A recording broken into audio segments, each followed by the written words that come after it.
Paguno. Pagod na isda. Naka-video? Ah. So, ayan. So malapit na kami kumain. Malapit na kumain. Sige, Teros. Oras mo yan. Ay mga guys, gutom na kami. Malapit namin kumain. Sunog na yung bangos. Oh. Yung bangos, panis na yung kanin sa tagal. Panis na yung kanin dahil ang tagal namin bago. Yung bangus na panis yung kanin. Puro lang kasi camera ang alam nito eh. Ayaw magpaypay eh.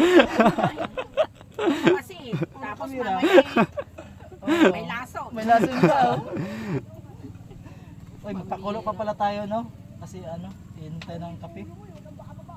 Ano, Kape. tititingnan na lang natin yun. Siguro. Kaya nga parang. Ay, pwede na yan! Yeah. Huwag mong idamay ang ano ba nga. Iuli mo yung limpo. So, ayun na po, nagkakagulo na sila kasi luto na. Kagulo na sa isda. Hindi pa yan luto eh. Yung loob. Ay, yan lang yan. Parang hindi pa. Ay, kunin ko muna itong isa. Haluto na yan ate. Itong nasa gitna luto. Teka lang,